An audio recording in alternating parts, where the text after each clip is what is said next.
La nobleza sucumbió a la vida lujosa de sus fincas. El resto de la tierra estaba sometido a elevados impuestos. Pero toda esta riqueza se despilfarró en los campos de batalla.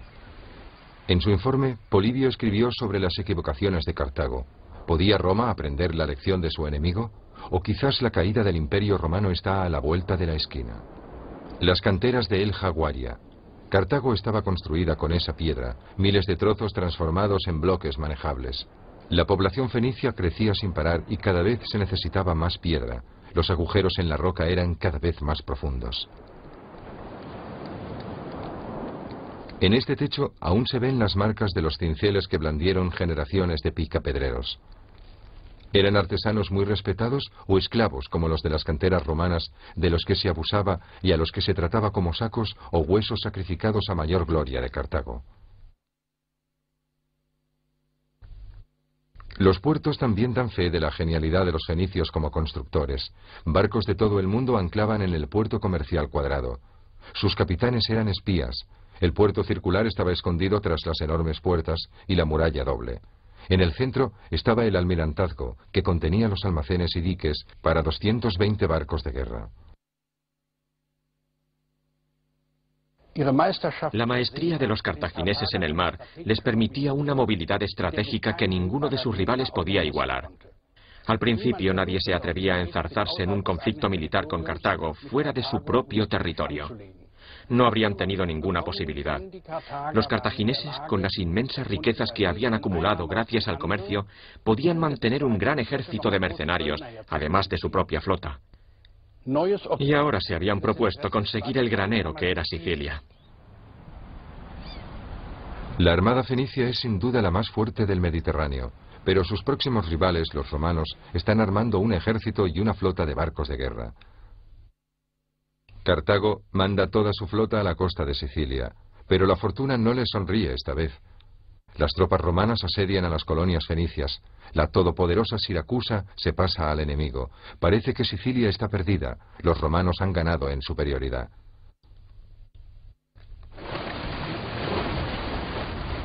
En el año 241 a.C., dos poderosas flotas se enfrentan ante la costa de Sicilia. 120 barcos con al menos 3.000 hombres acechan la costa. La tensión es insoportable. Después de años de prácticas, ha llegado el momento de que la tripulación demuestre su capacidad. Un paso en falso puede significar la derrota. Como siempre, los fenicios intentan maniobrar entre los barcos enemigos y atacarlos por detrás. Pero los romanos han construido unas tablas de abordaje y transforman el océano en un campo de batalla para la infantería. El triunfo es para Roma. Cartago se ve obligada a abandonar Sicilia y pierde toda su flota. 33 años después, Aníbal vuelve a declarar la guerra. Al principio los romanos no se lo toman en serio. Tiene la intención de usar una tropa especial de 37 elefantes de batalla para asegurar la victoria. La familia de Aníbal ha levantado un imperio colonial en España y utiliza los substanciales beneficios para reclutar un ejército de mercenarios. El poderoso ejército se dirige al este a través de Francia. El paso por las montañas se cobra incontables víctimas, pero Aníbal no deja de apremiar. Los romanos se sienten seguros tras el escudo natural de los Alpes, pero el brillante comandante consigue lo imposible. Pasa por encima de las tropas romanas del norte de Italia y se dirige a Roma. Es el año 217 a.C.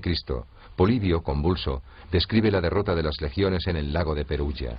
La mayoría se ha hundido en el agua, solo se ven las cabezas. Cuando aparecieron los jinetes y la derrota era evidente, imploraron piedad, pero fueron muertos a manos del enemigo.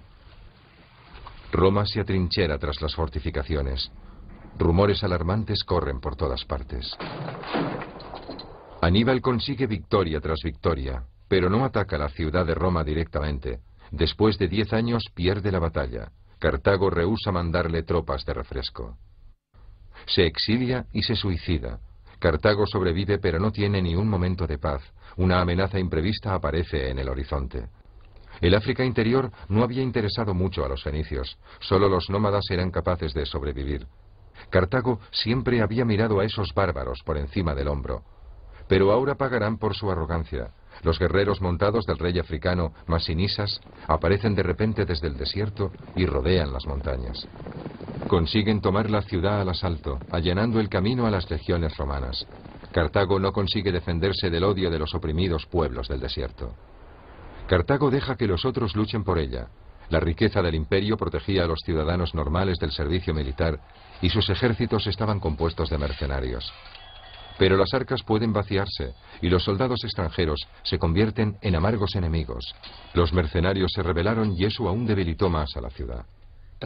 Cartago tuvo que enfrentarse a Roma en 3 guerras a lo largo de 48 años. Perdió toda su flota en la primera guerra, las colonias europeas en la segunda y en la tercera dejó de existir. ¿Por qué Roma se alzó con la victoria? Cartago deliberó, Cartago persiguió sus propios intereses y a veces apostó peligrosamente.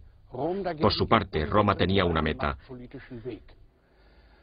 Un estado militar en el que cada ciudadano tenía un deber que cumplir.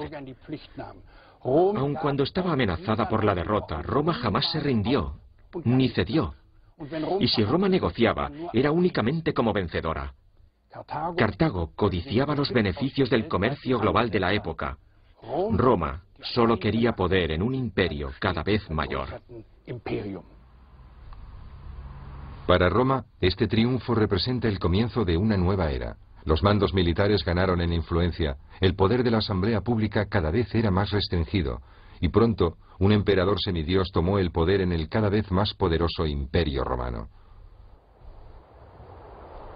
Polibio no tuvo que mentir en su informe. Roma disfrutó de una victoria total. Para Cartago la derrota fue absoluta. Los otrora inexpugnables almacenes se desmoronaron. Después de la derrota, la región no era más que uno de los límites de otro imperio, y sus riquezas llenaron las despensas de Roma, el nuevo centro del universo. La confortable vida de la nobleza en sus fincas era cosa del pasado.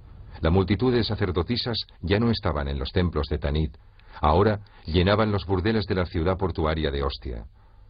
Los romanos dejaron el contenido de las bibliotecas y los archivos de los cartagineses a los bárbaros. El cronista ve caer muchas cabezas, incluyendo las de los antiguos dioses orientales. El panteón de los dioses romanos todavía no las sustituyen, pero desaparecen rápidamente de la memoria de la gente.